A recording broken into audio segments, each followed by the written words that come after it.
consagro a ti, Mãe de Deus e minha.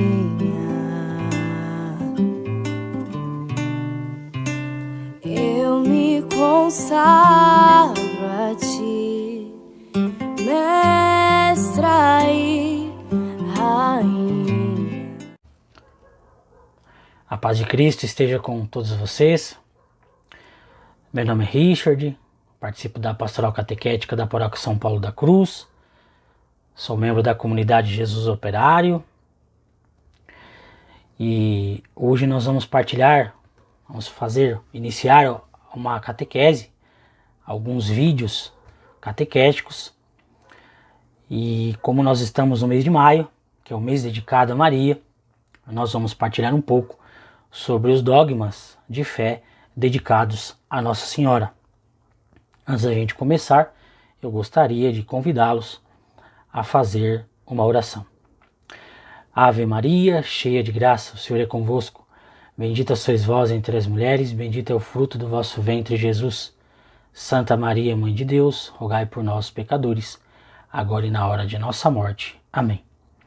Inspirai, Senhor, as nossas ações e ajudai-nos a realizá-las, para quem vós comece e para quem vós termine tudo aquilo que fizermos. Por Cristo Senhor nosso. Amém. Em nome do Pai, do Filho e do Espírito Santo. Amém. O primeiro dogma que nós iremos meditar é sobre a Imaculada Conceição.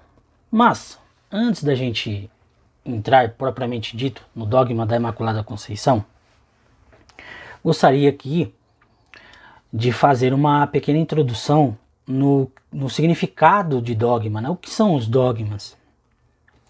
E a palavra dogma quer dizer verdade. É uma verdade revelada por Deus, não é inventada pela igreja, é uma verdade de fé. E isso é definido por definição solene da igreja, através do seu magistério extraordinário, que é quando é feito por um papa, ou pelo seu ensinamento, pelo seu magistério ordinário, que é quando é ensinado, é realizado pelos bispos da nossa igreja. Então veja, né, a primeira coisa que nós devemos ter em mente: o dogma é uma verdade, a verdade de fé. Existe a verdade científica, 1 mais 1 é 2, 2 mais 2 é 4. Desde quando? Não sei, há muito tempo que é assim, né? Então no Brasil é assim, na Europa é assim, na Ásia é assim. Então perceba que a verdade científica, ela é imutável e ela é universal. Em todos os lugares do mundo, 1 mais 1 é 2, 2 mais 2, 4. Isso é uma verdade científica. Alguém questiona uma verdade científica? Alguém já disse, né? Não, 1 mais 1 para mim é 3, né? Não tem, né? Aparentemente não existe.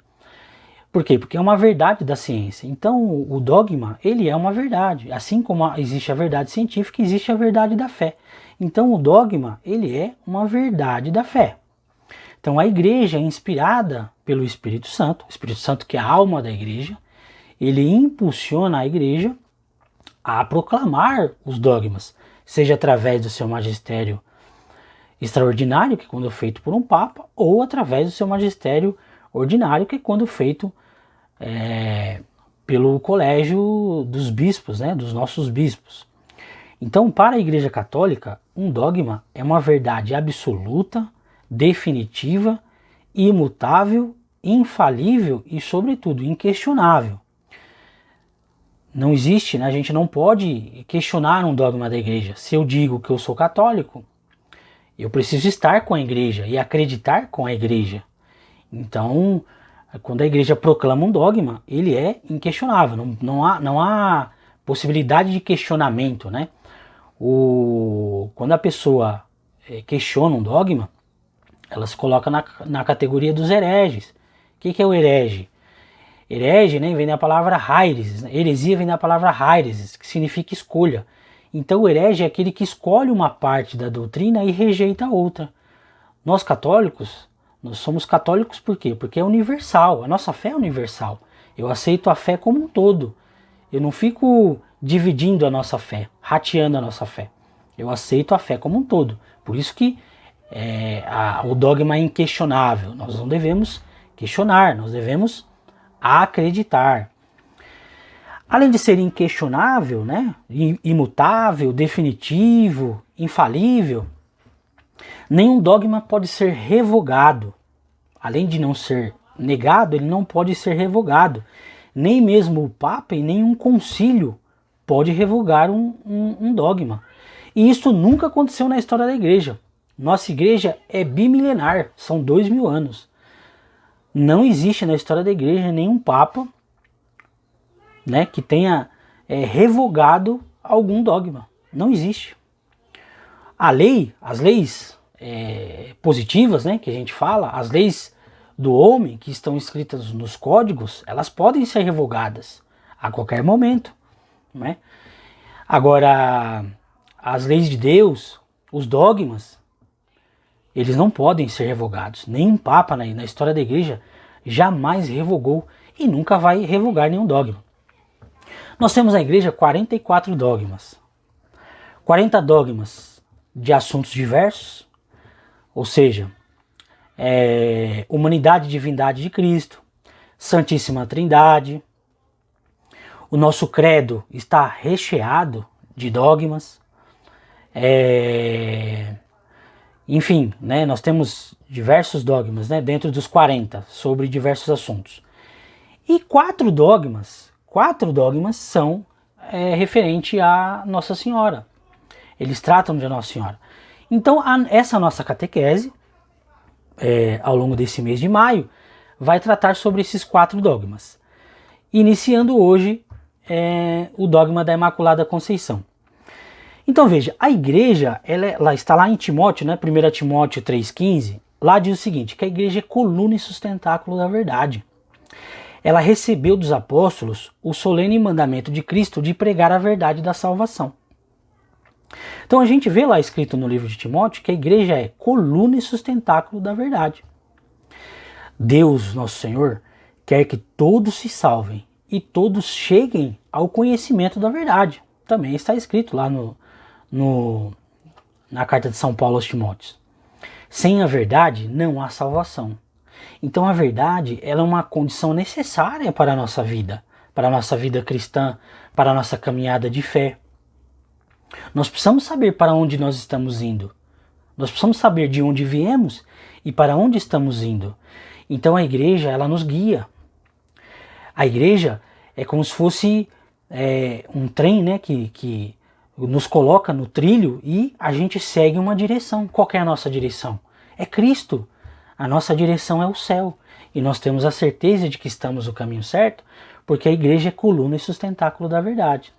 E essa igreja que é coluna e sustentáculo da verdade, ao longo dos séculos, eu já disse que a igreja é bimilenar, ou seja, são 2000 anos de história. Ao longo destes 2000 anos, a igreja proclamou vários dogmas. E todos eles nós acreditamos como verdadeiros, são verdades da nossa fé. Dito essa pequena introdução, né, sobre os nossos dogmas, né, e só para finalizar essa questão de dogma, né, os nossos dogmas, eles são a base de toda a doutrina da nossa fé católica, né, e que todo católico é obrigado a acreditar, como eu já disse. Nós temos, como fundamento da nossa fé, nós temos 3 pilares, né? Nós temos a Sagrada Escritura, que é a palavra de Deus. Nós temos a tradição apostólica, que significa transmissão, ou seja, aquilo que foi transmitido ao longo dos tempos, desde os apóstolos até os dias atuais, né? Tradição. E nós temos o magistério da igreja, que eu acabei de dizer também, né? Então, esses são os 3 pilares da nossa igreja, né? Estava até mostrando o 4º dedo aqui, mas são 3, né? 3 pilares da nossa fé. Sagrada Escritura, Sagrada Tradição e Sagrado Magistério, que formam, então, um pilar, né? Formam um tripé. E desse pilar, nós temos a palavra de Deus, nós temos a tradição e também nós temos o nosso magistério infalível, né? E aí, daí que a igreja inspirada pelo Espírito Santo proclama, né, e nos apresenta os dogmas da nossa fé. Então nós vamos iniciar agora, nós vamos entrar, propriamente dito, no primeiro dogma, que é o dogma da Imaculada Conceição. Então, se a gente pegar a palavra imaculada e desmembrar ela, né? Aí a palavra mácula. Mácula significa mancha, significa pecado. Imaculada significa sem mancha, sem pecado. E Conceição significa desde a sua concepção. Maria foi totalmente isenta de pecado, inclusive quando concebida por seus pais, Santa Ana e São Joaquim. Todos os nossos primeiros pais, todos aqueles que vieram antes de nós, desde Adão e Eva, todos nasceram com o pecado original. Daí a necessidade de salvação. Proclamado pelo Papa Pio IX, no ano de 1854, na bula Inefalibus Deus, dia 8 de dezembro de 1854. Os santos da nossa igreja ensinam que não convinha a Jesus Cristo, o Santíssimo, ser gerado e nascer de uma criatura imperfeita. Como podia o Santíssimo Deus, Jesus Cristo, ser depositado num receptáculo que não fosse digno dele? Lá no livro, no Evangelho de São Lucas, no capítulo 5:37, diz o seguinte: não se põe vinho novo e bom em odres velhos e defeituosos. Jesus jamais seria depositado e jamais nasceria de um ser que não fosse puro, que fosse impuro, né? Então o nosso Senhor tinha que nascer de um ser, de um ventre que fosse totalmente puro, que fosse totalmente sem mancha, sem nenhum pecado. Maria também foi salva pelos méritos de Cristo, mas de maneira diferente de nós. Enquanto nós somos feridos pelo pecado original, pecado de Adão e Eva, e depois livres pelo batismo, a Virgem Maria foi preservada do pecado desde a sua concepção. Ela foi vacinada, como se fosse uma vacina. Ela foi preservada já no ventre de sua mãe Santa Ana. A redenção de Cristo, aquilo que ia acontecer na cruz, ou seja, Cristo redimiu a humanidade, Cristo pagou o pecado por nós, Cristo pagou o pecado por nós. O pecado que Cristo pagou por nós na cruz, a Maria Santíssima, foi antecipado no ventre de sua mãe Santa Ana. Porque Nosso Senhor, como é perfeito, como ele é perfeitíssimo, ele não poderia nascer de um ser que não fosse perfeito. É algo espetacular, é algo maravilhoso. O que sustenta e fundamenta o dogma da Imaculada Conceição, este dogma da Imaculada Conceição, é uma passagem muito conhecida por nós, né, da Sagrada Escritura, está lá no Lucas 1:28, é aquela famosa saudação do anjo Gabriel, né, que ele diz assim: ave cheia de graça, o Senhor é contigo.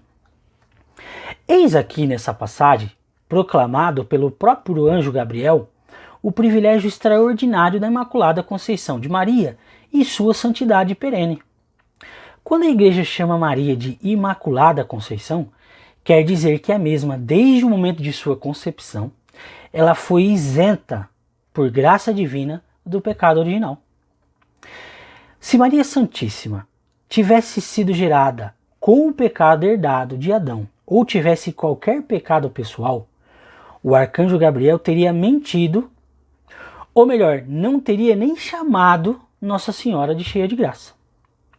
Pois onde existe essa graça transbordante, não pode coexistir o pecado. Por isso esta boa mãe é também chamada pelos seus servos de Santíssima Virgem. Não é assim? Santíssima Virgem, né? Então veja, né? O que dá sustentação para este dogma é o Lucas 1:28. Entrando o anjo disse-lhe: ave cheia de graça, o Senhor é contigo. Agora vamos analisar esse texto de Lucas 1:28 de uma maneira mais assim aguçada, mais avançada, diria, né? Quando o anjo não fala por si. O anjo é um mensageiro. O anjo é um enviado de Deus. Então nós podemos dizer que quem fala é o próprio Deus. É Deus quem fala com Maria, ave cheia de graça. O Senhor é contigo. Essa é a primeira questão. Uma segunda questão. Cheia de graça significa gratia plena. O que é gratia plena? É uma graça repleta. Em Maria há uma graça repleta. Há uma graça transbordante. E onde há essa graça transbordante, não pode coexistir o pecado. Mas me explica direito como que funciona cheia de graça, graça plena não pode coexistir o pecado. Como que é isso? Vamos lá. Todos nós temos a possibilidade do aumento e da diminuição da graça, de acordo com o nosso estado de vida. Quando nós pecamos mortalmente, a nossa graça santificante diminui. Quando nós procuramos o auxílio da igreja, quando nós procuramos confissão, quando nós procuramos comungar, receber a Santíssima Eucaristia, o nosso estado de graça, ele aumenta. Então nós temos uma possibilidade do aumento e da diminuição da graça. Maria não tem possibilidade do aumento e da diminuição da graça. Porque Deus disse, o anjo disse, Deus disse através do anjo, ave gratia plena. Onde a graça é plena, não pode coexistir o pecado, e essa graça já é repleta. Maria tem nela uma graça repleta. Ela não tem a possibilidade de aumentar e diminuir a graça. Nela, a graça é completa. Nós não. Nós temos a possibilidade do aumento e da diminuição. Maria não. Maria tem a graça em amplitude. Maria tem a graça repleta. Gratia plena. Ou seja, nela não pode coexistir o pecado. Que coisa espetacular, né? Agora veja, isso é tão sério, né, teologicamente falando, que vamos imaginar nós, né, vamos usar aqui como exemplo qualquer pessoa. Imagine que a pessoa esteja em estado de graça. O que a igreja ensina sobre estado de graça? A igreja nos ensina que é uma pessoa que está com os sacramentos em dia. Ela não tem pecado mortal, né, contra ela não se acusa de nenhum pecado mortal. Ela está recebendo os sacramentos, então ela está comungando, né, está participando da Santa Missa. Então a igreja chama, né, a igreja ensina que essa pessoa está em estado de graça. Será que essa pessoa, ela consegue, em todas as suas ações, fazer a vontade de Deus? Afirmo para vocês que não. É impossível. Mesmo que você esteja em estado de graça, é impossível você, em todas as suas ações, fazer a vontade de Deus. Em algum momento da sua vida, mesmo estando em estado de graça, você pode fazer alguma coisa que não é que seja pecado. Aquilo que você fez até não é pecado. Mas, mesmo que não seja pecado, não é a vontade de Deus. Isso é natural na nossa vida, na nossa caminhada de fé. Maria é este ser que, além de não ter nenhum pecado contra ela além de não ter cometido nenhum pecado, nem ter herdado o pecado natural, ela em todas as suas ações, em todas as suas atitudes, ela conseguiu fazer a vontade de Deus. Nenhum ser conseguiu. Maria conseguiu fazer, em todas as suas ações, ela conseguiu fazer a vontade de Deus. Por quê? Porque só ela é chamada de gratia plena, de graça plena. Se a gente meditar um pouquinho sobre os santos da igreja, e os santos da igreja falaram muito sobre Maria, a patrística falou muito sobre Maria, né? O que é a patrística? A patrística são os pais da igreja, os padres da igreja, né? Os primeiros padres da igreja. Desde os nossos, da patrística até mais recentemente, os santos falaram e falam bastante de Maria, né? São Bernardino de Sena, ele ensina o seguinte: Jesus veio para salvar a todos, inclusive Maria. Contudo, há dois modos de remir: levando o decaído ou preservando-o da queda. Este último modo, Deus aplicou a Maria. Então veja, São Bernardino, há duas maneiras de remir, de redimir a humanidade. levantando aquele que caiu ou preservando da queda. A Maria, Deus usou o segundo. Deus não levantou Maria da queda, Deus preservou Maria da queda. Que espetáculo, né?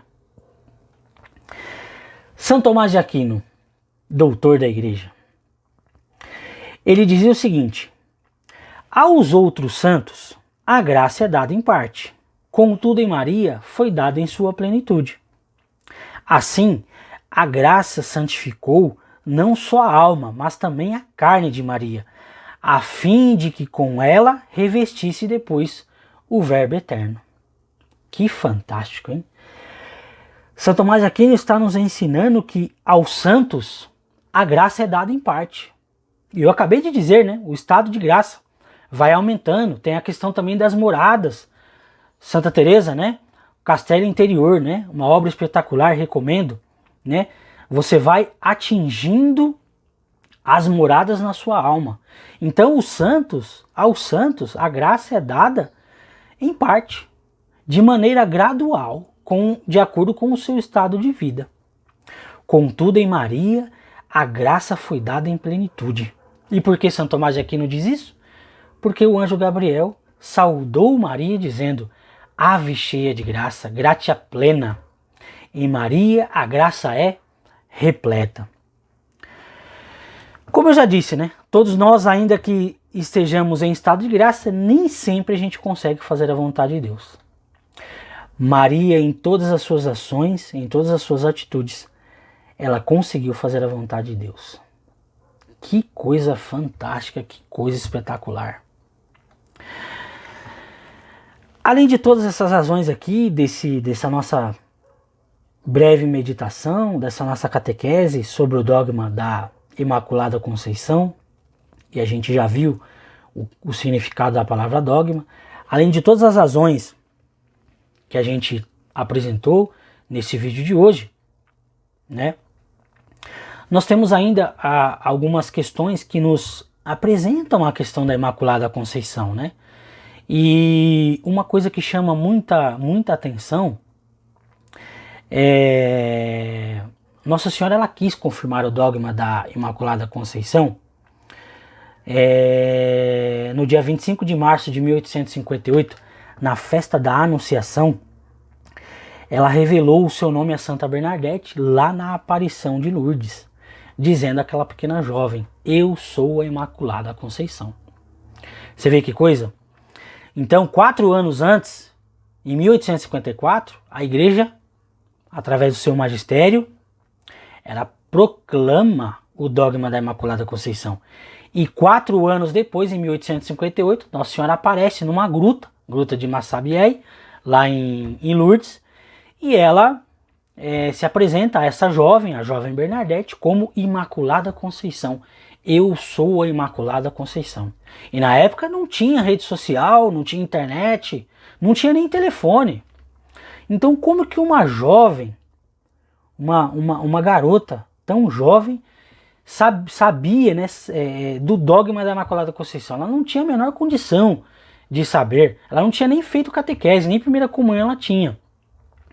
Mas ela recebeu essa visão, essa aparição de Nossa Senhora, confirmando, né, em 1858.